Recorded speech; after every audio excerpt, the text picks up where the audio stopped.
In New York, 10 years ago, one of the very special guest speakers was Bob Johansen.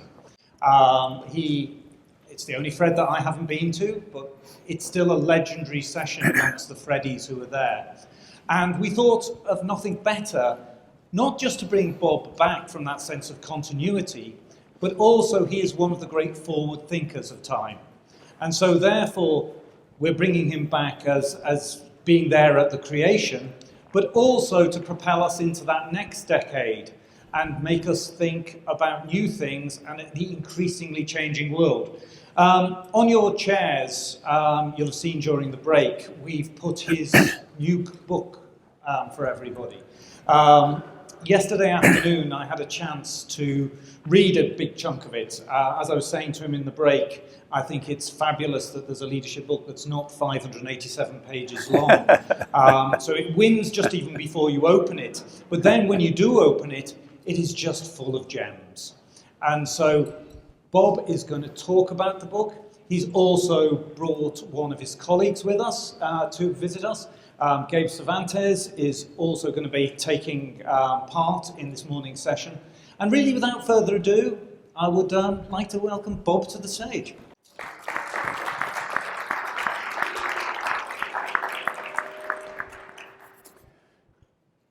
"10 years after, wow.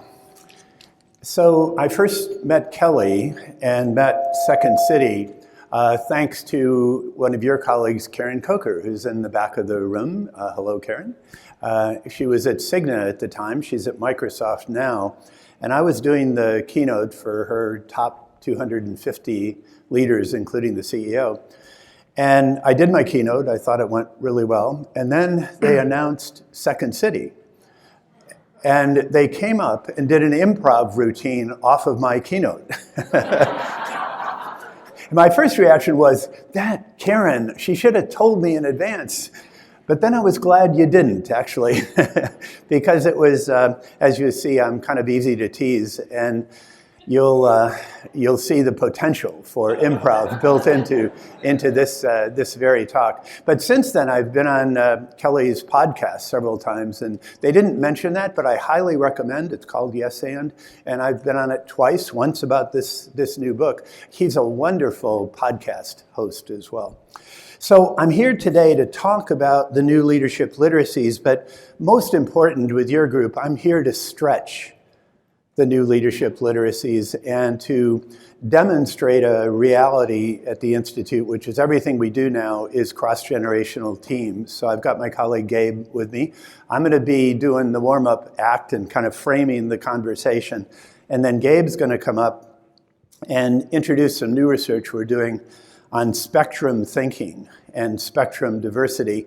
And in particular, we're going to do a kind of deep dive on gender and a deep dive on age, since I know those are two topics of great interest to you. But my job is to frame the conversation. Just to tell you a little bit about Gabe, I kept asking him to make his picture the same size as mine. And I actually did it in one draft that I sent back to him, but he changed it back. So he's demonstrating his humility, and you will see his strength in a moment. So this is the secret of 10-year forecasting. This is the 50th anniversary of Institute for the Future. We just had a big celebration last week at the Computer History Museum in Silicon Valley. 50 years. 50 years. So we're the longest running futures think tank in the world now. And this is the secret of 10-year forecasting. It's built into our logo. You'll see at this distance, it's hard to read, IFTF. It's actually designed on an Etch-a-Sketch. And you can't really see it at this distance, but if you hold it back, the more you hold it back, the more clear it becomes. That's the big secret. It's actually easier to do 10-year forecasting than it is 1 or 2 year forecasting. It's easier. So people are always saying, how can you do a 10-year forecast? I can't even do a 1 and 2 year forecast. The reason is because it's easier. And we just have to do it. We just have to do it. So here's how we do it. Foresight, insight, action. I introduced this 10 years ago when I was here. I just published a new book called Leaders Make the Future. And the new book builds on that. And it's all based on this idea of foresight, insight, action, a continuing cycle. It's not unidirectional. It actually goes both ways. And it always starts from hindsight.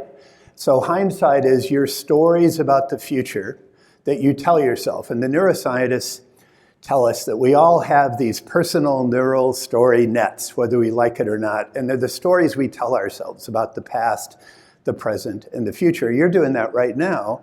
And I'm trying to break in to your stories with foresight. So foresight is external to be most useful. It doesn't have to be Institute for the Future, but it does have to be outside of your daily routine.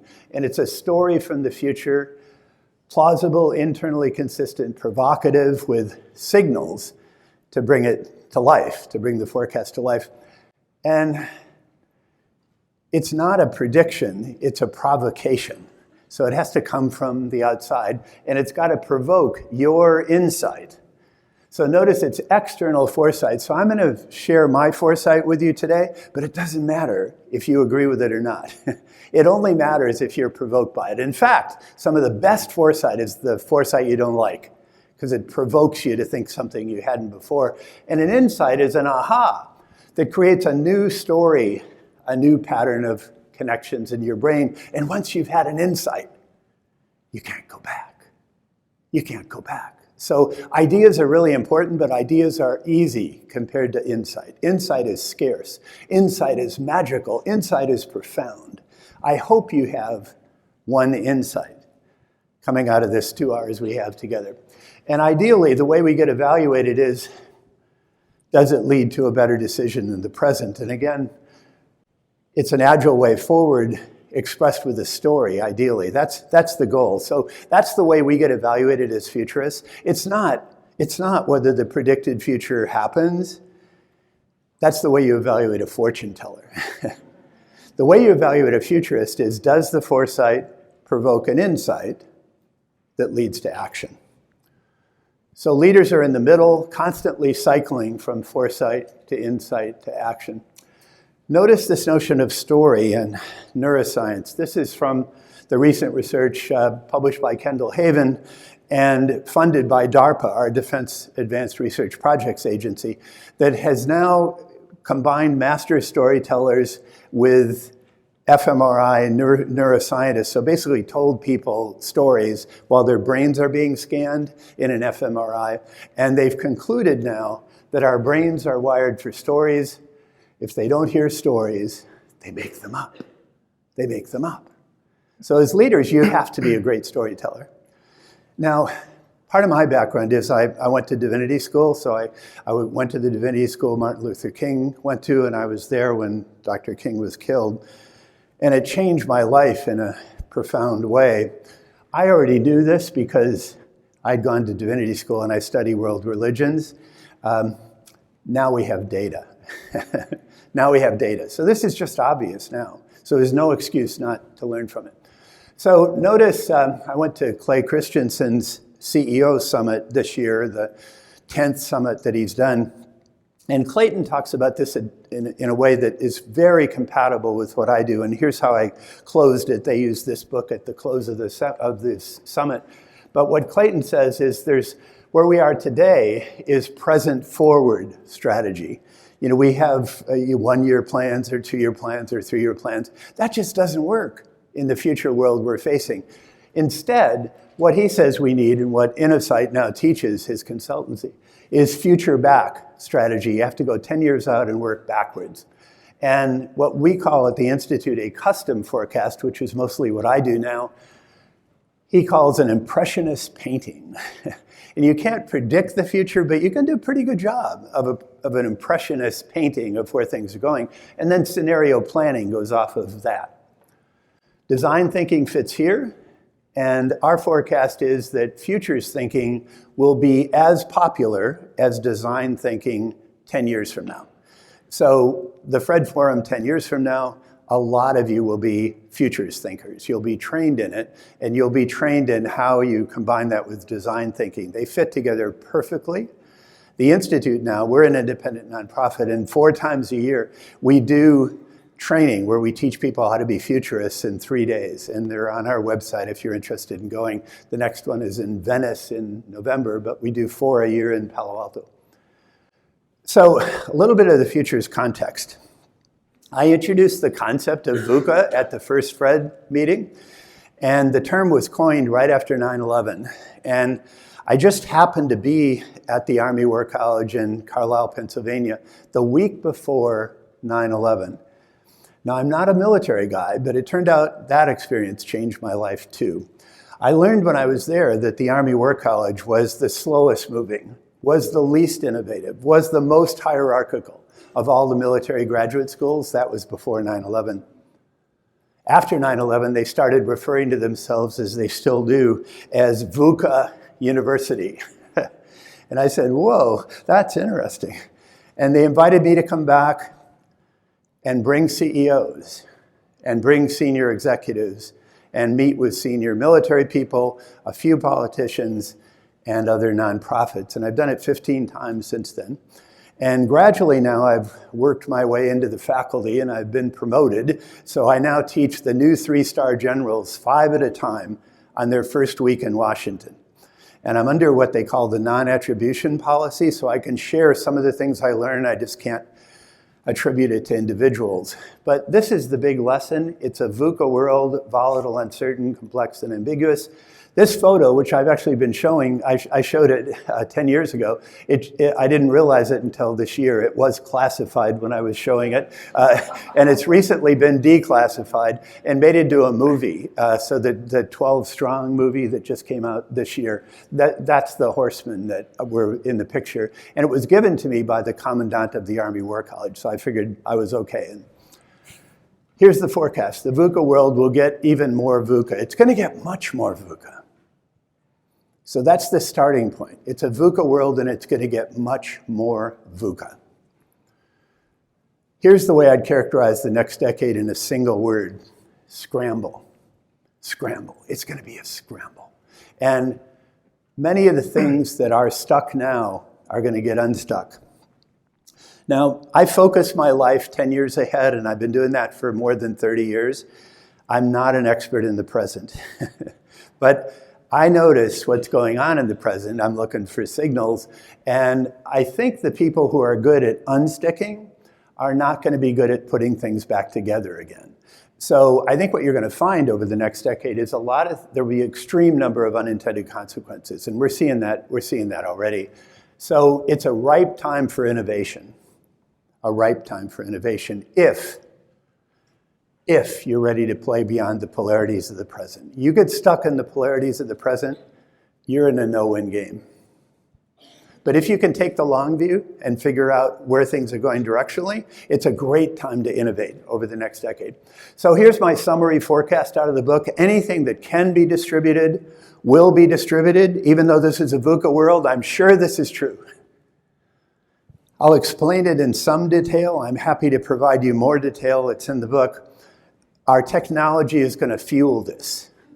This next generation of the internet, the next generation of packet switching, the next generation of blockchain, we've got connectivity that is going to make this happen, whether we like it or not. So we got to learn how to play with it. And I mean distributed, not just decentralized. The internet is and will be an amplifier. So if you're a great organization or a great leader, this will make you greater. If you're a disruptive leader and not a very good leader, it'll make you worse. So when I teach at the Army War College for the 3 stars, I've got a very difficult slot. I go right after Bob Woodward and right before Madeleine Albright. And Madeleine Albright now talks about her new book, which I'm going to give you a taste of today. And I'm going to compare it to my forecast because I have great respect for her. And this book is very well worth listening to. But I've got a somewhat different take. So first of all, let's hear her take. Well, former Secretary of State Madeleine Albright is warning of a new worldwide political threat. I was born in 1937, and in 1938, an agreement was made called the Munich Agreement, which appeased a dictator, Hitler. And I think that that's a lesson out of that. You have to understand what's going on and not give in to evil. And then after the war, when, as a result of agreements made during the war, Europe was divided, and the communists, quote, liberated the Red Army, liberated Czechoslovakia. And so you have to be aware of the kinds of things that are going on, that these really are kind of one step at a time. And the thing that I'm warning about are the steps that are there that we aren't paying enough attention to, and looking at what the history was of Mussolini and Hitler, but also looking at what's going on now in the country, in Hungary, where they just had an election, in Turkey, in the Philippines, in Poland, and in Venezuela. Okay, you get the idea. It's really important to take that argument seriously. I've got a somewhat different take, and here's my take.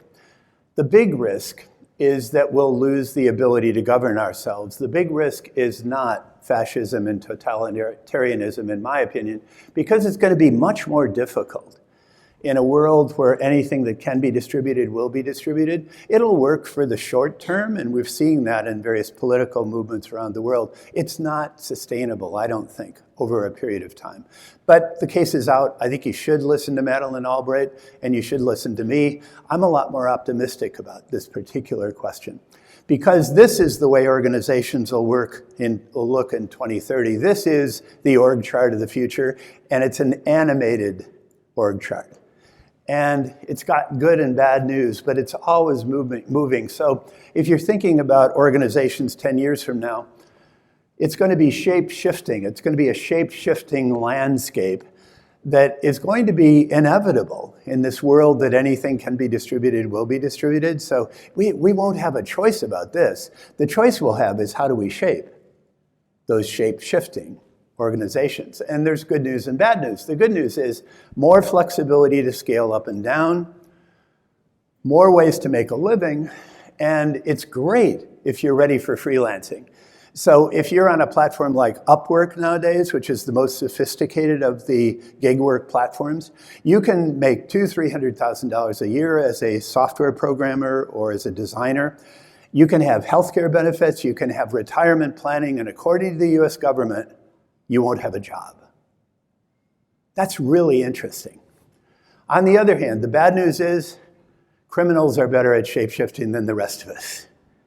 So I show this graphic at the Army War College, and I say, who does this remind you of? The first thing they say is Al-Qaeda. This is Al-Qaeda. Now, in our Army, there's a traditional Army, but there's also the Special Forces. They look like this. There's going to be inevitably fewer traditional jobs, and I did a CEO summit a month ago in San Francisco with the top Silicon Valley tech companies, and they were reading this book. And this was the issue raised by these CEOs. In these shape-shifting organizations, how will my career advance in a fluid organization? So the book I'm giving you is a talent profile of what you need to hire, but you also need to offer career paths in this kind of world, and it's much harder. And it's awful if you can't adapt to the gig economy and freelance work. If you try to make a living on Amazon Turk, you're in big trouble. It's very close to slave labor. Micro tasks for micro pennies. So these are what I call economies of organization, not just economies of scale. I teach, and we've just done a custom forecast for Walmart, the world's largest company. I just had the 25 top rising star leaders in international with them. Even for a company like Walmart, it isn't clear that scale is always the right way to go. It's more about organization than it is about scale, and you will be what you can organize. Okay, so the future is already here. It's just unevenly distributed. The wonderful William Gibson line, I encourage you to use it. It reminds us all about, even in a VUCA world, the future's all around us, and we got to be really good at differentiating the signal from the noise. And most of the present is noise. So you got to get that out of your mind and focus on the signals. Signals are very specific. They're events, products, books, videos that bring the unevenly distributed future to life. So I'm going to share a signal with you, a new book that came out since my book. I recommend this highly. It's called New Power. I should say at Institute for the Future, each year we choose a theme that we think is particularly important for the next decade. The theme this year was the future of trust. The theme next year is the future of power. And this is an amazing analysis of the changing nature of power through connected media, through shape-shifting, and the next generation of the internet. So think blockchain, and I hope we get time this morning. I'll give you a taste of where I think blockchain is going. But it's basically distributed organizations, distributed computing without central authority. This is a big deal, and it's going to scale over the next decade. And here's Jeremy talking about why. So I want to introduce you to this framework. Old power meets new power. And I want to talk to you about what new power is today. New power is the deployment of mass participation and peer coordination. These are the two key elements to create change and shift outcomes. And we see new power all around us. This is Gabe. He's a populist Italian blogger who, with a minimal political apparatus and only some online tools, won more than 25% of the vote in recent Italian elections. This is Airbnb, which in just a few years has radically disrupted the hotel industry without owning a single square foot of real estate. Now, we're familiar with all of these models, but what's striking is the commonalities, the structural features of these models, and how they differ from old power. Let's look a little bit at this. Old power is held like a currency. New power works like a current. Old power is held by a few. New power isn't held by a few, it's made by many. Old power is all about download, and new power uploads. And you see a whole set of characteristics that you can trace, whether it's media or politics or education. So I've decided to give you all of these PowerPoints, including these videos, for your own internal use. And I hope you'll use this graphic in particular. I hope you'll read this book. This is inevitable. Even in a VUCA world, this is what I mean by the shift toward anything that can be distributed, will be distributed. This is an inevitable shift. Now, I'm not against hierarchy. If you're lucky enough to be in a slow-moving, predictable market, more power to you. Stay with hierarchy. It's just there aren't that many of those anymore. So most of us are moving from left to right, and you in this room are going to decide how fast and how and in what way we do that. Will it be a humanistic way? Will it be an attempt to control? Control won't work in this world, by the way, but you certainly can disrupt. So here's my positive VUCA, and I teach this at the War College now too. I argue that yes, it's a VUCA world, but volatility yields to vision, uncertainty yields to understanding, complexity yields to clarity, and this is the big one, clarity. Leadership is all about being a source of clarity, whether you're designated or not, a source of clarity. And finally, ambiguity yields to agility. We're not going to talk about that much today, but the best leaders of the future will all be super healthy, physically, mentally, and even spiritually. So clarity is very different from certainty. This is from the research by the neuroscientist Bob Burton. And again, controlled laboratory experiments. And what Bob has found is that despite how certainty feels, it is neither a conscious choice nor even a thought process. So this idea of knowing we know, that's what neuroscientists call certainty, arise out of involuntary brain mechanisms that, like love and anger, function independently of reason. And it's so nasty. Our brains are tricking us because they're telling us it's rational, and it's not necessarily. I'm putting a lot of neuroscience in the talk today because on Thursday I'm doing the morning keynote at the Neuro Leadership Summit in New York, where I'll have in each session, I'm doing the morning keynote and I'll have a neuroscientist respondent. Then I'm doing the afternoon session with the Commandant of the Army War College about how they're learning about this. But neuroscience is everywhere in this forecast. And fortunately, neuroscience is getting practical. So it means all of us can become more conversant, more literate in neuroscience. Now, when I did my PhD in sociology up here at Northwestern, we called this confirmation bias. We thought it was a really cool concept. It means it's easier to agree with research that you already agree with. But it turns out modern neuroscience and modern cognitive science now calls this my side bias. And we see this in our politics and our kind of isolated social media and our isolated TV networks. We listen to people we already agree with, and that just seems to be built into these polarized times. So here's another forecast, a sure thing. The future will reward clarity, but punish certainty, particularly the certainty of hierarchy. So you want to be very clear where you're going, very flexible how you get there, but you don't want to be certain because it's too brittle. So the future will reward, in addition, spectrum thinking. And this is where I want to introduce the topic of today, this idea that spectrum thinking allows us to think beyond the categories, think beyond the labels, think beyond the certainty of the present, which will be punished in this future world. So just to bring it back to foresight, insight, action, clarity lives between insight and action. That's the same place that strategy lives, and it's also the same place that faith lives. That's why it's called a leap of faith. Clarity lives there, but certainty is the opposite of clarity. So the opposite of clarity is not confusion, it's certainty. It's certainty. So somehow, and you all as leadership development people, you got to figure out a way to help people develop their clarity, but moderate their certainty. And oh, sure, there's some things you should be certain about. Don't violate the law, don't do sexual harassment. There's some things to be certain about. But mostly, leaders are all about clarity. So quick summary of the book, and at this point, could somebody take the book jacket off the book and just hold it up? Maybe, Gabe, you can do that. So just hold up the book jacket. This has an interesting feature, which my publisher says I was the first author to do. I have trouble believing that, but inside the jacket is a map to the book. So if you want to take that off, you've got that. It's on a heavy bond paper, so you can frame it and put it up if you want to remind yourself.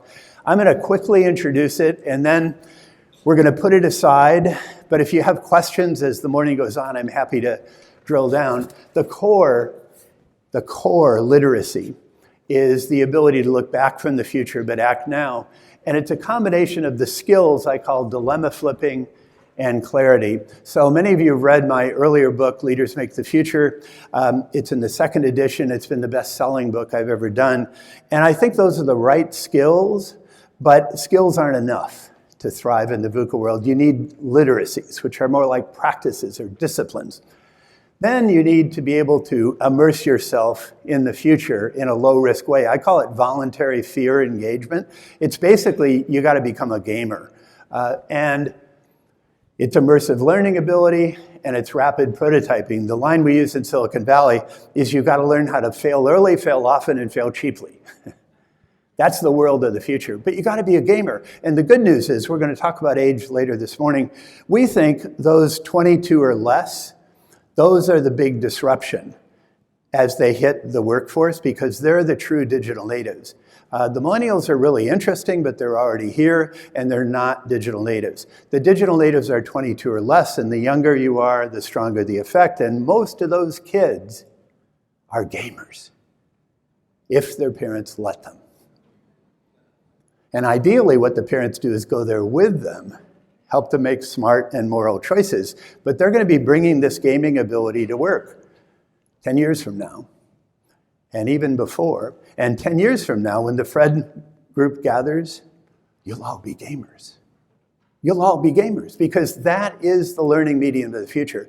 What we call video gaming today, 10 years from now, will be the most powerful learning medium in history. The interfaces in today's video games, although many of them, in my opinion, are too sexual and too violent, the interfaces are at least 10 times as good as anything we have in offices, even if we use the Mac or the Surface or the Chromebook. Then you've got to learn how to lead these shape-shifting organizations. You've got to look for commons. You've got to constructively depolarize in a polarized world. You've got to be better than being there.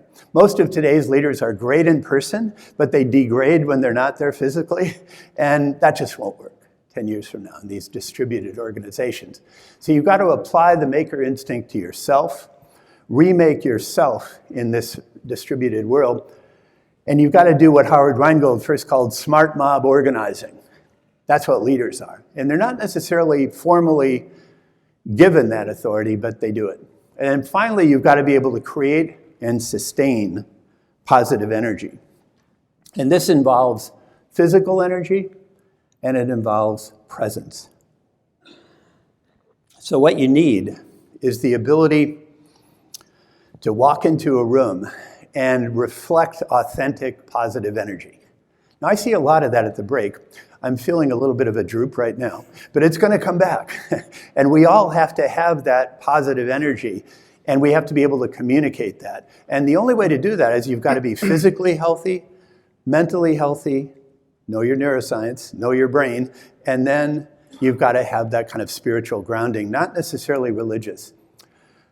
So the book that you're going to be reading, some of you have already read, it's been selected now as the Commandant's book program reading for the Army War College for the future generals. And I just did a session in the living room of the Commandant. And there was one particular future general who has a wonderful family tradition where they write haikus. They read books together and they write haikus. And he shared these haikus that he'd written about my book. And I thought I'd leave you with those as I kind of now drill down a bit. So here's the first one. New literacies leaders need for VUCA world. Change by seeding hope, particularly hope for young people. Lead in VUCA world. Look backward from the future. Clarity you will find. And then finally, disruption abounds. Leaders blind to VUCA world. Stupid idiots. So here's where I want to now open the floor and have a conversation and introduce my colleague, Gabe Cervantes. So winning in the next decade will require spectrum thinking. So this is this move from certainty to clarity. This is this move from centralized to more shape-shifting organization. And Gabe and I have been working on this idea now for almost 6 months, and I think this will be my next book. But I want to introduce it to you now as we're in the formative stages. And then we're going to give you a challenge. We're going to first talk about how spectrum thinking applies to gender, and then second about how it applies to age. And if we have enough time, we'll go back and forth in small group format, and we'll also give you a chance to test some of Kelly's improv techniques and how they apply in this particular world. Now, I have to say, Gabe's been with me now almost 6 months, but this is the first time he's come up on stage. Usually he's in the back of the room, and I wanted to gradually bring him in, but this is kind of his debut. And I wonder if you could help me by welcoming him and giving him a standing ovation, and that'll be a way to get you up on your feet too. So welcome, Gabe, please.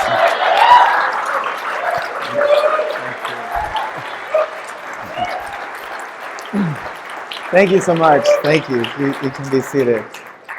Good morning. Thank you for having me. It's great to be here. I think Bob always does that to get me less nervous, but secretly it makes me more nervous. But thank you. Thank you anyways. I appreciate it. As Bob mentioned, I came on to join him in the Institute for the Future about 6 months ago.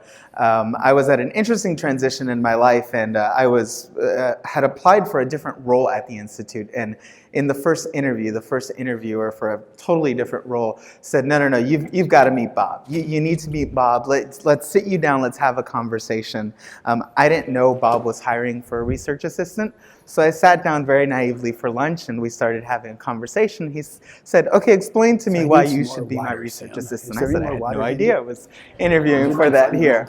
But in the discussion, we started talking about my background. And so I was born and raised in the San Francisco Bay Area in California, went to undergraduate at Williams College in Williamstown, Massachusetts. I was an American Studies major with a double concentration in Latino, Latina, and Africana studies, specifically looking at what we called space and place. So understanding communities, in particular diasporic communities, and how they come together and reclaim their identity and reshape kind of how they exist and how they interact with their own space and place. So we started talking, we started discussing. I had read Bob's book, and we started having this conversation. Out of it came this idea of spectrum thinking.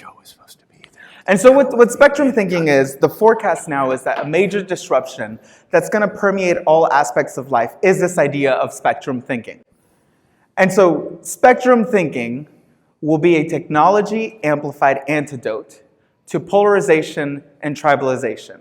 And so we use this graphic here. You can see on the left-hand side here, this is what categorical thinking, how most leaders in most organizations and most aspects of life work today. Everything is clearly defined. Everything is a different color. Everything is a different shape. So when you go to the bathroom, you have male and female bathrooms. When you're taking the census, you say, what's your age range? What ethnicity are you? We're moving towards a spectrum, which is this idea that big data analytics is just going to flood us with so much information. And so it's going to create so many different, what we're calling now categories, that it's not going to make sense to continue to talk about and think about in these categorical ways. So again, here's the graphic. So the shift is from categorical thinking to spectrum thinking. And in categorical thinking, the way we speak about it is you say, this person, this experience, this presentation falls within this box. It falls within this category. And the shift in the next decade that we're moving towards is saying, this experience, this person, this business decision is going to fall within this range. And so that's the big shift that we're going to talk about today. And we'll give you some examples of what that's starting to look like today and some of those contentions that we're starting to see.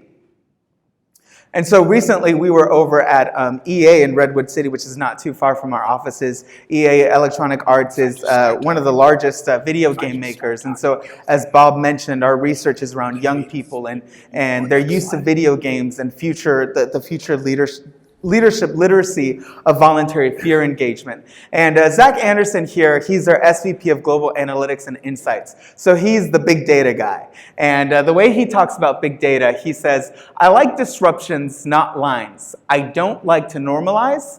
Now we can look at a full distribution and see the patterns. And so Bob and I turned to each other, we said, that's spectrum thinking right there. One of the top leaders of big data analytics at one of the largest leading companies in the world today is already thinking about spectrum thinking. And the way EA looks at everything is they track every single move in every single game that every single player makes. So if you're playing FIFA, they can in real time see how many players are shooting in the top right-hand corner of the goal. That's how granular it is.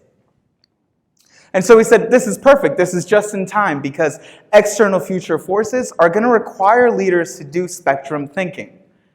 And again, with big data analytics, we can finally see the full spectrum and start to do spectrum thinking. So as our technology gets better, as we start to advance, we're going to see a lot more of this, and it's going to become a lot easier for leaders like you all in this room. So that was with Zach Anderson over at EA. Bob actually was at another talk, and I'll let Bob talk about Doug Merritt here. So this is Doug, and he was at the CEO forum that I mentioned to you. So he's the CEO of Splunk, which is a big data visualization company. And the way Doug said this was really interesting. He said IT systems designed to order the disorderly VUCA world are dangerous. And some specific computer companies' names were mentioned, which I'm not going to mention now, but it's pretty obvious who they are, trying to order the disorderly VUCA world. There are a limited number of systems designed to operate within chaos to find patterns and benefits within disorder. So you actually have to assume the VUCA world, and your computer systems have to help you, not hinder you. Thank you, Bob. So back to the forecast. The future will reward, excuse me, I had a... Reward clarity. Thank you. Reward clarity, but punish certainty. So as you start thinking about categorical ways of thinking are certainty. Categorical ways of thinking are certainty embodied. You can say, I understand where this person fits. I understand where this experience falls. So I'm certain that I'm making the right decision because I've categorized this in a way that makes sense. So we're saying in the future world, that's going to be dangerous. So moving towards spectrum thinking is going to be that point of clarity. And so Bob and I sat down with Karen Edwards, who was previously the chief marketing officer of Yahoo. She ran the very successful campaign, Do You Yahoo? And she now runs a company and has done several other projects. And what they've just released within the last week is SOAP AI, which is a news and media platform that does spectrum thinking. So they went and they said, okay, the way that particularly young people, their focus is young people, the way that young people are consuming media, there's this fear of fake news. There's this fear of, am I sure that this, what's being presented in front of me, is being curated? Or has it just been shared so many times and watered down that what I'm reading isn't actually what I should be reading? And so their solution was this platform, SOAP AI. And so they use machine learning to make sense out of news. And so what they do is they provide information from different, they pick a topic and they provide the information from different sides of the spectrum and bring it forward to someone. And they say, okay, read both sides of the argument, read different points along the spectrum, and then make an informed decision. And so this is their promo video here. Yes. I already have. A mix of true and untrue information. What you told me is I could go till a little afternoon and said it's a story. Yeah, okay. The scientific matrix grids in the early phases of being inserted into an extermination system. From there, only gets worse. Right now, we're really fortunate to live in a time where information is shared globally at an instant. There seems to be more bad news than good news. Sorry, 52 minutes, right? Because all you see is people writing regular people, like, and all of a sudden that becomes news. They may have seen social media posts that were disinformation from Russians. The American We people may should be spend less time in the small groups, then we'll just decide. Do you want more time in the small groups or more time with content? I feel like it becomes less valuable. Information that is so false, so inaccurate, it's really Okay. not okay. Sometimes it can be kind of annoying. Sort of like being lied to. It's okay right now. You don't just get a single story. You get multiple perspectives, multiple stories. I like the way that it highlights, like, it's current news right now, like, whatever I'm talking about. It's like, for example, an activist is going to have a completely different view from a politician. Oh, no, I get it. It's beneficial to watch both sides and make your own opinions. That's the way that news is supposed to be given to us. Because, why not? So I had the opportunity to sit down with one of their lead designers and lead researchers, and I said, talk to me about kind of the process and what you do. And so she said, well, the way that information is given now, everything is in lists. And if you type something into Google, it comes in a list, and most people don't go past the first page. You miss all that other information, and so there are ways that you can manipulate the lists to get to the top of the list. And so she said, with big data analytics and machine learning, what we're moving towards is this idea of clusterings, which in our world, we talked about spectrums. And so I said, tell me a little more about that. And she said, well, the idea is to cluster information together so you can not pick and choose, but you can see the wide spectrum of options and make a more informed decision. And so the forecast here is there will be a shift from categories towards spectrum thinking, which will help see through misinformation and fake news. And the app just released at launch, but here's a video of what the app actually looks like. So they've chosen 7 topics here, 7 top perspectives. And within each, you see these bubbles that start to emerge. And as you click on one, you start to see the clusterings of information.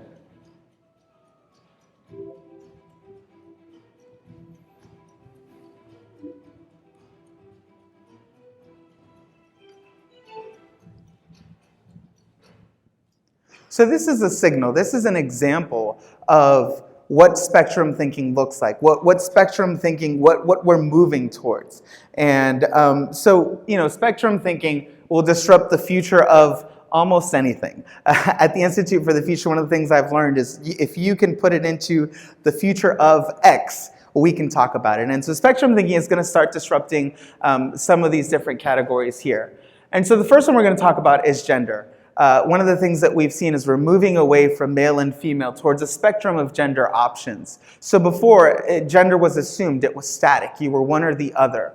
Now, particularly with these young people, you're starting to understand that gender can be fluid. You know, a person can identify as a certain gender one day and the next day identify as a completely different gender.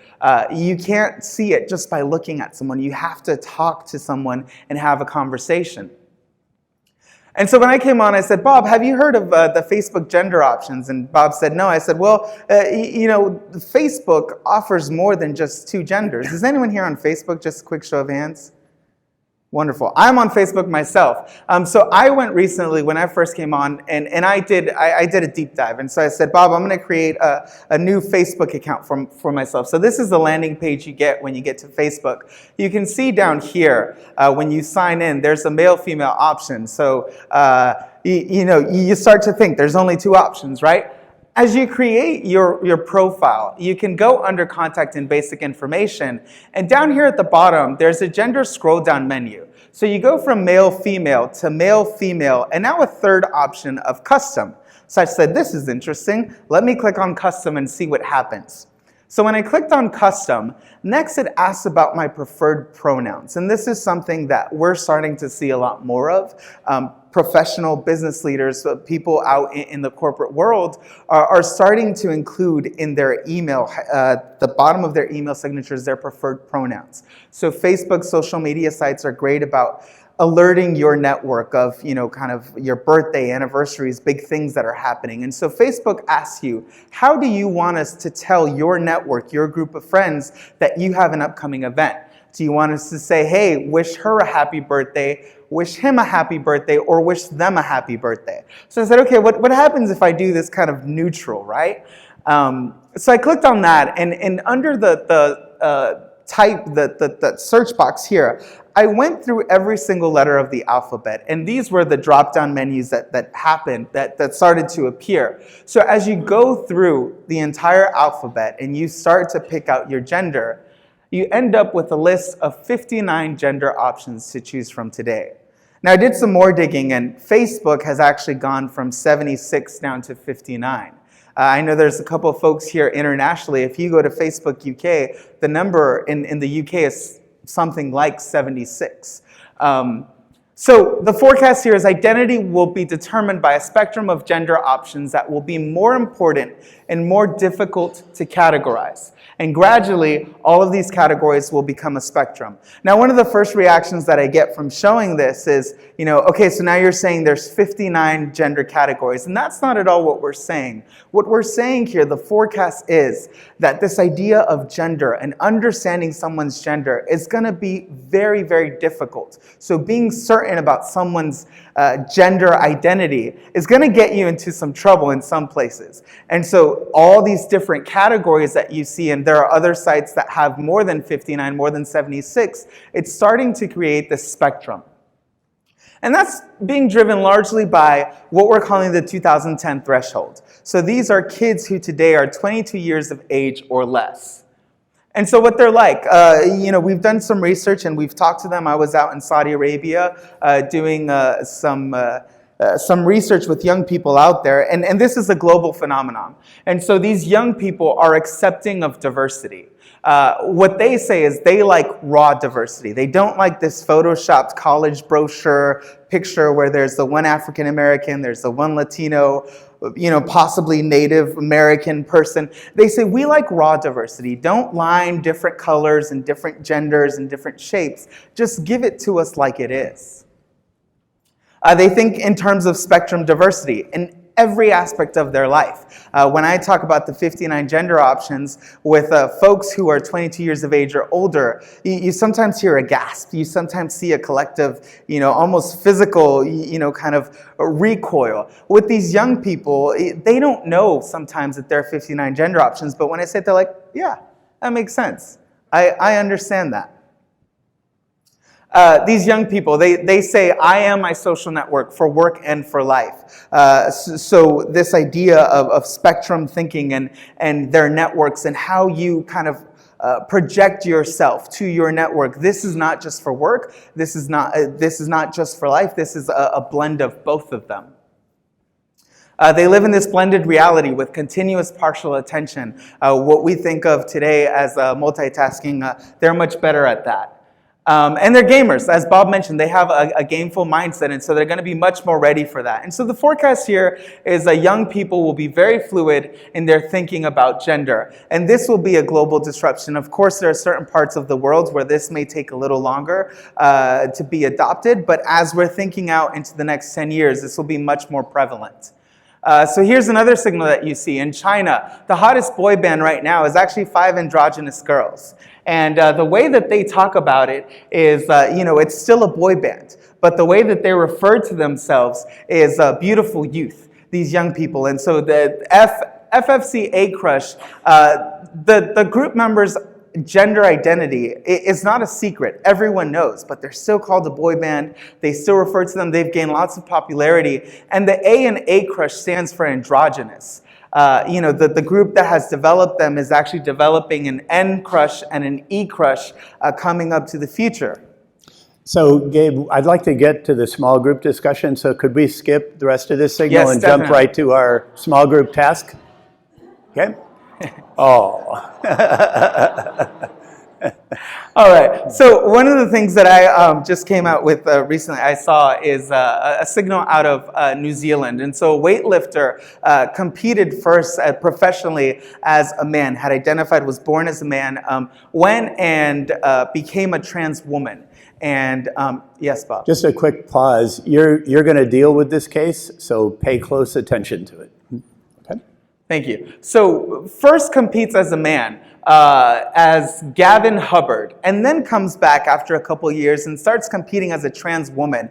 And the committee in New Zealand, the Olympic Committee in New Zealand, has specific guidelines for a trans athlete and what that means. And so they have these very rigid, these very categorical rules that say, okay, you need to be under this threshold of hormones. Your body has to be under this threshold of hormones in order to be considered a trans woman. You need to self-identify as a woman. They had these very hard outlined categories for ways of thinking it. And so Gavin Hubbard becomes Laurel Hubbard and starts competing professionally now as a woman.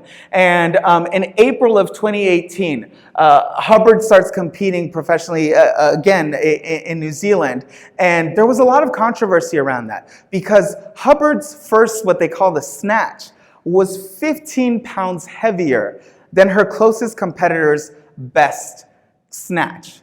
So her very first attempt, the warm-up, was a lot heavier than her next competitor's best attempt. And so a lot of folks said, well, this isn't fair. Laurel Hubbard has had the advantage of training and competing as a man. And so here you see a quick video of that. International, there's an issue weighing on the minds of the New Zealand team. There's been a few whispers around and stuff, but our weightlifting community, even internationally, is quite small and quite strong. So I'm sure she'll have nothing but support. She's talking about her 39-year-old teammate, Laurel Hubbard, formerly Gavin Hubbard. Laurel's claimed to Commonwealth Games bronze medalist spot in the over 90 kg group, forcing Landers to drop down a weight division. I want to support her choice in doing what she's doing in a sporting arena, and I'm still not 100% convinced it's the right thing. In 2015, the International Olympic Committee adopted its policy on transgender athletes, allowing them to compete in international sporting competitions without having surgery.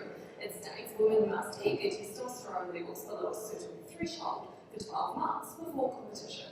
But debates raging over whether Hubbard, who transitioned in her mid-30s, retains a physical advantage. They've already had the benefits of having high levels of testosterone in a female, and they're not going to lose that muscle mass in a hurry. They're holding on to that. Those outside the New Zealand team are taking a pragmatic approach. It's just another regulation. It's the same as being regularly tested for a drug and not testing positive, and therefore it's an issue being wrestled with around the world. 17-year-old Texan high schooler Mac Betts is transitioning from female to male. Mac's unbeatable in the girls' class. But a new ruling means school athletes in Texas must compete according to the gender on their birth certificate. Back in Melbourne, Hubbard's preparing to compete on Sunday. She's expected to do well and is a probable for the New Zealand Zealand team in next year's Commonwealth Games. She can get there, it's a huge achievement, and we're going to support her because she is part of New Zealand weightlifting, she is part of the team. And if that happens, it's unlikely Hubbard will be able to keep such a low profile. Probably down to what news, Melbourne. So the last thing I'll say about this before we go into our group discussion is this is an example of the contentions that we're starting to see. This Olympic Committee is starting to say, okay, we understand that there are more than two genders, right? But we still have these hard to find rules about what that means for you. And you're still competing under male, you're still competing under female. And so you start to see these contentions that exist. So here's our small group challenge, and we'd like everybody to get involved in this. And Kelly talked earlier about how improv is about helping people be comfortable being uncomfortable, and futures thinking is much the same way. This is an issue that is very challenging, and it's very interesting. So if you could just roll out the 3 questions. First of all, we're going to ask some of you to think about foresight. What's the external future forces? What do you suggest that they consider? Because you're now a futurist assigned to help the Olympic Sports Committee practice spectrum thinking with regard to this dilemma. So some of you I'm going to ask to be the voice of foresight, and I'm going to ask you to make a choice. So as I go through these, think which group do you want to be in. Secondly, I'm going to have a group that says, what are the insights? Do you suggest they consider the ahas? Because maybe you've had an aha if you've listened to this. And then finally, what actions do you suggest that they consider as possible ways to address this dilemma? We're not assuming this is a solvable problem. It may be a dilemma that you have to just figure out how do you make it better. So those are the questions. So I'd like to have you now divide up the room. These are flexible chairs. You can pick your stuff up. If you want to talk about foresight, come to this side of the room and form small group clusters. This is your test in self-organizing. So if you want to talk foresight, come here. If you want to talk insight, come to the middle. If you want to talk action, come here. And if you get there and there isn't enough chairs, that's like musical chairs. You have to choose another one. So do the switch. Foresight on this side, insight here, and action here. So move to your zones. Move quickly, the VUCA world is with us. Foresight over here, insight here, action on that side. Form small group clusters like you had before. Self-organize, sure you can do this. Okay. Okay, take your chairs, form small group clusters. Ready, ready, ready? Okay, good. I'll help you. Uh-oh, that's right. Okay.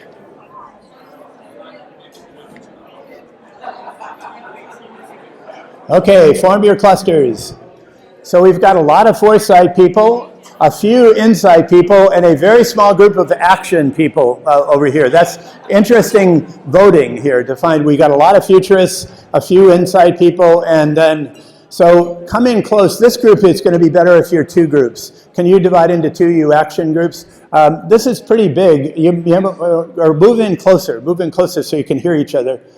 Move in closer. Okay, so I'm going to now designate a synthesizer from each table. So this is the designated synthesizer right here. Robert Scott, you're the designated synthesizer right here. You are the designated synthesizer right here. You are the designated synthesizer right here. You are the designated synthesizer right here. And let's see, who's in this group? You are the designated synthesizer here. So the designated synthesizers facilitate the conversation around this question. So if you're on this side of the room, your question is, what external future forces do you suggest they consider before they begin to think future back about strategy? And I want you to report back with just one. I don't want a whole list of we talked about this, we talked about that. I want you to decide as the synthesizer, what's one foresight you'll share, one external future force. Your assignment, insight people, what insights do you suggest they consider? These are the ahas, the new patterns of connection in your brain that you might have had already. But how do you think about insight? The aha. And then over here, what are the actions you suggest they consider as possible ways of engaging. And don't forget, you want to be very clear about direction, very flexible about execution. I think this group is too large. I suggest you divide into two because it's going to be really hard to hear. Okay? So you're leading this one. Tim, could you lead this group? Okay? Okay, roll. And I'll go around and Gabe will go around if you have questions.